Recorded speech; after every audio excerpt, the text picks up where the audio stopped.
요한계시록 9장 13절에서 21절까지의 말씀을 저와 여러분이 한 절씩 교독하도록 하겠습니다. 13절 말씀 먼저 봅니다. 여섯째 천사가 나팔을 불매 내가 들으니 하나님 앞 금제단 네 뿔에서 한 음성이 나서 나팔 가진 여섯째 천사에게 말하기를 큰 강 유브라데에 결박한 네 천사를 놓아주라 하매 네 천사가 놓였으니 그들은 그 년, 월, 일, 시에 이르러 사람 3분의 1을 죽이기로 준비된 자이었더라.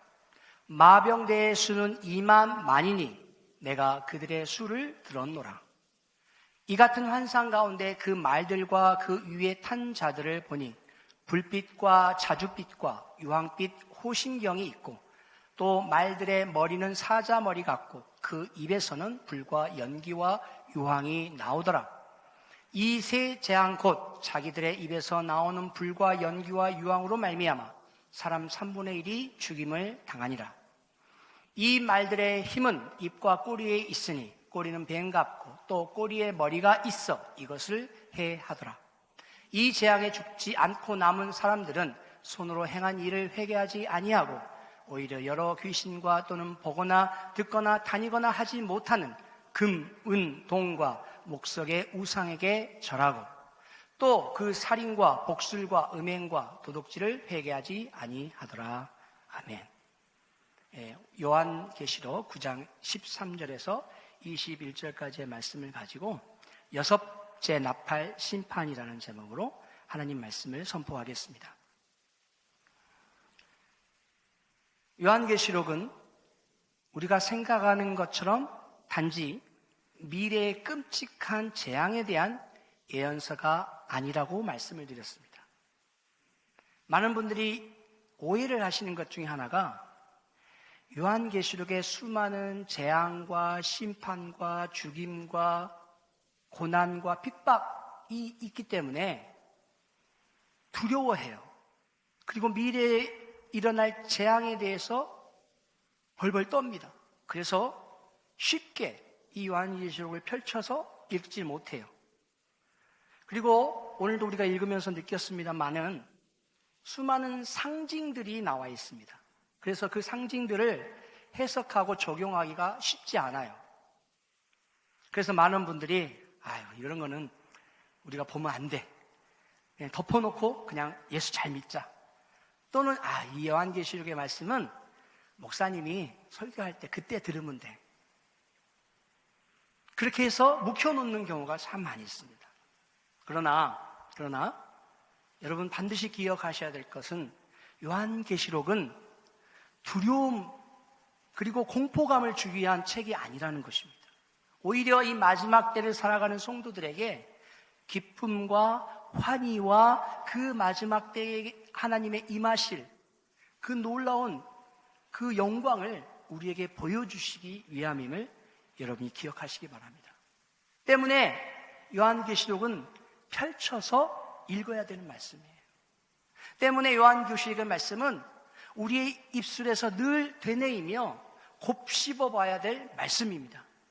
때문에 요한계시록의 말씀은 지금 현 시대, 이 시대를 살아가는 우리를 향한 하나님의 말씀이라는 것을 여러분이 기억하셨으면 좋겠습니다. 요한은 단지 어떤 사건을 말하는 것이 아니라 이 사건을 통해서 하나님의 진리를 해석하고 설명하려고 하고 있는 것입니다. 오늘 본문은 여섯째 나팔, 즉 여섯 번째 심판의 나팔이 울려 퍼지는 장면을 보여줍니다. 이전까지 자연세계의 파괴와 인간 존재의 고통이 점진적으로 다가왔다면 이제는 직접적으로 인간 생명의 3분의 1이 죽임을 당하는 아주 충격적인 장면들이 펼쳐집니다. 우리는 이런 말씀 앞에서 무섭다고 느낄 수 있습니다. 그러나 이 말씀은 단지 공포와 경고의 말씀이 아니라 하나님이 우리를 진지하게 사랑하신다고 하는 증거이기도 한 것입니다. 왜냐하면 하나님은 회개 없는 인생의 종말이 얼마나 절망적인지를 보여주시기 위해서 이 말씀을 기록하셨기 때문이에요. 다시 한번 말씀드립니다. 하나님은 회개 없는 인생의 종말이 얼마나 절망적인지를 보여주시기 위해서 이 말씀을 우리에게 주셨다는 것입니다. 자, 이제 하나님의 말씀으로 본격적으로 한번 들어가 보도록 하겠습니다. 오늘 우리가 읽었던 13절에서 15절까지의 말씀을 통해서 이 마지막 때에 닥치게 될 심판은 우연히 닥치는 일이 아니라는 것을 우리가 깨달아야 되겠습니다. 13절 말씀 우리가 한번 볼까요? 여섯째 천사가 나팔을 불매 내가 들으니 하나님 앞 금제단 내 뿔에서 한 음성이 나서. 본문에서 여섯째 천사가 나팔을 불자 금제단에서 음성이 들리기 시작합니다. 이 제단은 순교자들의 기도가 올라가던 곳이라고 우리가 어디서 보았죠? 요한계시록 6장 9절에서 10절까지의 말씀에 보았습니다. 요한계시록 6장 9절부터 10절까지의 말씀을 한번 다 같이 읽어볼까요? 다섯째 인을 떼실 때에 내가 보니 하나님의 말씀과 그들이 가진 증거로 말미암아 죽임을 당한 영혼들이 제단 아래에 있고 큰 소리로 불러 이르되 거룩하고 참되신 대주제여 땅에 거하는 자들을 심판하여 우리 피를 갚아주지 아니하시기를 어느 때까지 하시려 하나이까 하니. 이 제단의 음성은 결코 하나님의 심판을 불러옵니다. 이게 무슨 말입니까? 하나님의 백성의 기도는 반드시 응답받는다는 것이에요. 하나님의 백성의 기도는 어떻게 한다고요? 반드시 응답을 받습니다. 그러나 그 응답은 우리의 기대처럼 따뜻하고 달콤한 방식으로만 아닐 수 있다는 것입니다. 여러분, 우리가 하나님 앞에 기도할 때 하나님으로부터 오는 기도의 사인 세 가지가 있습니다. 하나님은 어떻게 응답하시느냐? 첫 번째, 예스로 응답하세요. 뭐라고 응답하신다고요? 예스, 예. 하나님 주세요. 하나님 구합니다. 하나님 이렇게 해주세요. 예스라고 응답하세요. 두 번째 그 응답은 뭘까요? No, 안 돼. 너한테 그걸 주면 안 돼. 그럼 세 번째 기도 응답이 있습니까? 있습니다. 뭡니까? Wait. 예, 그렇습니다. 기다려. 아직 때가 안 됐어. 여러분, 우리가 하나님 앞에 기도할 때에 반드시 하나님의 백성의 기도는 하나님이 받으신다고 그랬어요. 응답하신다고 그랬어요. 그런데 그 기도의 응답이 예스일 수도 있지만 노일 수도 있어요. 더 나아가 wait, 기다리라고 하실 때도 있다는 것이에요. 우리의 생각과는 다를 수 있다는 것입니다. 하나님의 공의는 때로는 심판의 형태로 임합니다. 하나님은 침묵하지 않으십니다. 세상은 심판을 잊고 살지만 하나님은 반드시 그날을 기억하셔요. 그리고 15절 말씀에 그 심판이 정한 때, 달, 날, 시에 맞춰서 준비되었다고 말합니다. 제가 아까 말씀드렸죠? Wait. 하나님의 때가 차지 않으면 하나님이 아직 응답을 안 하신다는 거예요. 즉 하나님의 심판은 우연이 아님을 여러분이 기억하시기를 바랍니다. 하나님은 모든 것을 주관하고 계십니다. 우리는 종종 세상에서 일어나는 고통스러운 일들이 마치 혼돈처럼 느껴지지만 하나님은 그 가운데서도 하나님의 뜻을 이루어가고 계시는 줄 믿습니다.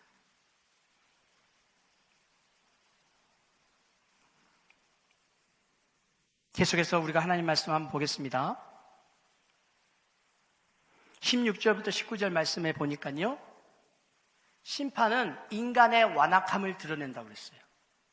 심판은 무엇을 드러낸다고요? 인간의 완악함을 드러낸다고 그랬습니다.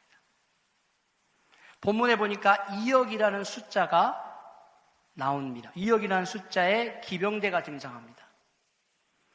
2만 만이라고 표현이 되어 있죠. 성경에는 2만 만, 그러니까 2만의 만을 곱하면 2억이 되는 거예요. 이 기병대는 실제 전쟁 부대라기보다는 인간의 죄성과 악함이 낳은 상징적인 세력이라고 볼 수가 있겠습니다. 그러니까 인간이 그 정도로 완악하고 인간의 그 악함이 밀집되어 있다는 거예요.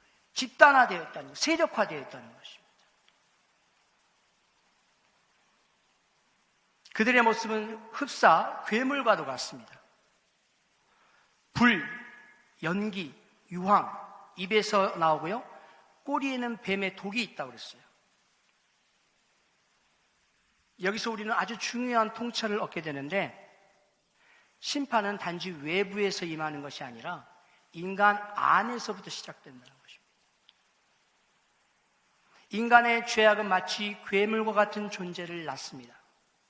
불의, 탐욕, 정욕, 살인, 숭배, 모든 악이 인간 안에서 길러지고 결국 스스로를 파괴합니다.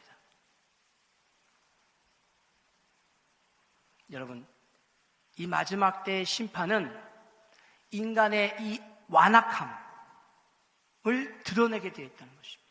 얼마나 우리가 악한 존재인가, 얼마나 우리가 하나님 앞에 범죄한 자들인가, 얼마나 우리가 하나님을 멀리했던 사람들인가를 보여준다는 것이에요. 그리고 이 완악함은 어디에서부터 몰락을 가져와요? 인간의 내면에서부터 몰락을 가져옵니다. 우리의 주변 환경이 몰락되는 게 아니에요. 주변 환경이 무너지는 것이 아니고 우리 내면 세계, 악이 존재하는 우리 내면에서부터 심판이 임하는 거예요. 하나님의 징계가 임하시는 겁니다. 여기서 우리는 죄의 본질이 얼마나 끔찍하고 파괴적인지를 보게 됩니다. 오늘날 우리 사회는 죄를 가볍게 여기고 자율과 자유라는 이름으로 미화하려 합니다. 그러나 하나님 앞에서 죄는 반드시 결과를 낳는 것입니다. 그것이 바로 뭐예요? 심판이에요. 요즘 들어서 여러분 그런 이야기들을 많이 듣게 되죠. 동성 간의 사랑도 얼마나 아름다운 사랑이야. 동성 간의 연애도 얼마나 자유롭게 할 수 있을까? 이런 이야기들을 사람들이 많이 하잖아요. 여러분 동의하십니까? 언뜻 들으면 인류애가 넘치고 인간성이 그냥 풍성한 것처럼 들리지만, 여러분 창세기에 하나님께서 뭐라고 말씀하셨어요?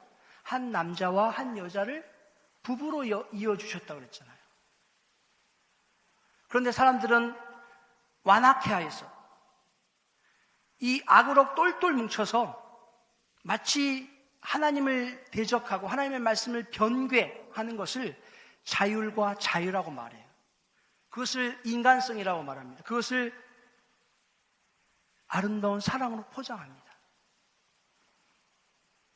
여러분, 그러나 그러한 하나님 앞에서의 죄는 반드시 무엇을 낳는다고요? 심판을 낳게 되어 있습니다. 로마서 6장 23절에 죄의 삭은 뭐라고 그랬습니까? 사망이라 했어요. 히브리서 9장 27절에 한 번 죽는 것은 사람에게 정한 것이요 그 후에는 무엇이 있다? 심판이 있다 그랬어요. 그러니까 이 말씀을 이어서 보면 죄의 삭스로 우리가 결국 죽게 될 텐데 그 죽음 이후에는 하나님의 심판이 있다는 거예요. 우리가 이 땅 가운데서 완악한 인간으로 죄로 똘똘 뭉친 인간으로 내 마음대로 살다가 죽으면 그 후에는 하나님의 심판이 놓여 있다는 것입니다. 여러분, 이 마지막 때에 하나님의 심판은 우리 인간이 얼마나 완악한 존재인가를 드러내는 것입니다. 그리고 그 심판이 어디에서부터 오는가를 보여주는 것입니다. 세 번째로 우리가 기억해야 될 것은 회개 없는 인간의 비극에 대해서 오늘 본문이 말씀하고 있다는 것입니다. 오늘 본문의 마지막 절은 가장 충격적인 말씀이 나옵니다.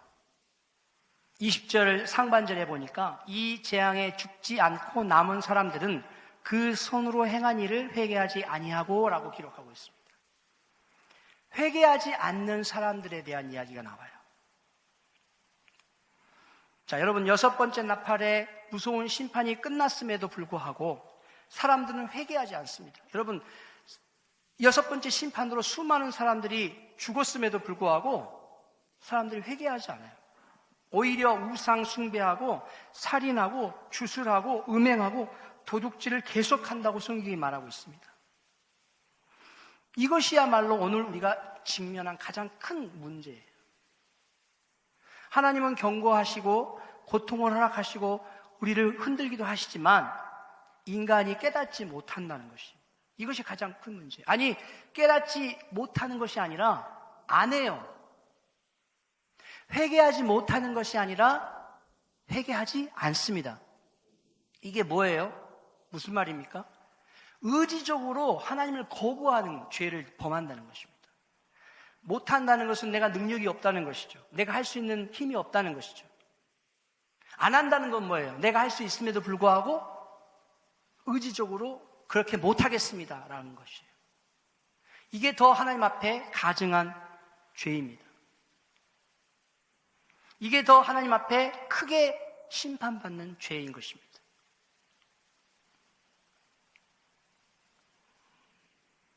인간은 본성적으로 자기중심적이며 자기의에 갇혀있기 때문에 그렇습니다. 진짜 두려운 것은 재앙 자체가 아니라 재앙 속에서도 회개하지 않는 인간의 마음인 것입니다. 그래서 하나님은 이 무서운 장면을 통해 우리에게 다시 한번 질문하고 계세요. 여러분은 무엇을 듣고 있습니까? 여러분은 하나님의 심판의 나팔 소리가 지금 들리고 있습니까? 그리고 여러분 그 하나님의 심판의 나팔 소리를 들을 때에 돌이킬 마음이 있으십니까? 여러분, 사랑하는 하나님의 백성들에게는요, 하나님이 그 하나님의 심판의 나팔 소리가 들릴 때에 돌이킬 마음을 허락하셔요. 하나님께서 창세 이전부터 선택한 하나님의 백성들에게는 이러한 심판의 나팔 소리가 들릴 때에 하나님 앞에 회개할 마음을 주신다는 사실입니다. 그러니까 여러분, 이게 두 가지의 사인이 있습니다. 하나는 뭐냐? 하나님의 백성이 아닌 사람들은 끝까지 회개하지 않는 거예요. 눈앞에서 하나님의 역사가 일어남에도 불구하고 끝까지 회개하지 않아요. 그러나 하나님께서 창세 이전부터 인치시고 너는 내 백성이야 라고 계획하신 백성에게는 하나님이 무엇을 주셔요? 회개의 마음을 주신다는 것입니다. 여러분, 아마 인생을 살아오시면서 그러한 많은 경험들이 있으실 거예요. 똑같이 하나님의 역사를 눈앞에서 봤음에도 불구하고 어떤 사람은 안 믿어요. 눈앞에서 자기랑 같이 봤는데. 그런 사람 많이 보셨죠? 하나님의 역사를 경험했는데도 불구하고 끝까지 하나님을 안 믿어. 여러분 주변에 그런 사람들 있잖아요. 여러분, 그런 사람들 우리는 뭐라고 하는지 성경에서는 양심에 화인 맞은 자들, 양심이 굳어버린 자들, 하나님 앞에 회개하지 못하는 자들을 이야기합니다. 이제 우리가 말씀을 좀 정리해 보겠습니다. 이 여섯째 나팔 심판으로 인해서 하나님이 저와 여러분에게 이 마지막 때를 살아가는 하나님의 백성들에게 말씀하십니다. 무엇을 말씀하실까요? 회개하라. 회개하라.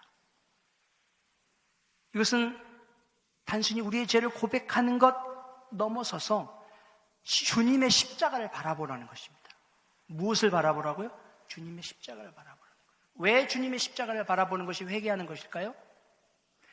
주님의 십자가를 바라볼 때에 주님의 피 흘리심을 보게 되는 거예요.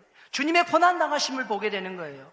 주님의 핍박과 주님의 죽임 당하심을 보는 거예요. 여러분, 그 주님의 핍박과 고난 속에 무엇이 담겨 있습니까? 내 죄가 담겨 있기 때문에, 내 죄 때문에 주님이 당하셨기 때문에. 그래서 십자가를 보면 볼수록 내 죄가 생각나는 것입니다. 그래서 하나님 앞에 회개하게 되는 것입니다. 여러분, 십자가를 바라보십시오. 오늘 우리가 이 본문을 읽은 이유는 우리가 아직도 살아있기 때문입니다. 우리가 아직 들을 수 있는 귀를 가졌기 때문입니다. 요한계시록은 심판의 책이 아닙니다. 그것은 회복과 구원의 책이기 때문입니다. 무엇과 무엇에 대한 책이라고요? 회복과 구원에 대한 책이에요. 회개하는 자에게는 여전히 길이 열려 있음을 보여주고 있습니다. 심판 중에서도 하나님의 은혜는 숨쉬고 있는 것입니다. 나팔 소리와 같은 하나님의 말씀을 듣고 돌이키는 자에게는 하나님께서 은혜를 베풀어 주시는 줄 믿습니다. 우리 함께 이 시간 기도하는 시간을 좀 가질 텐데요. 하나님,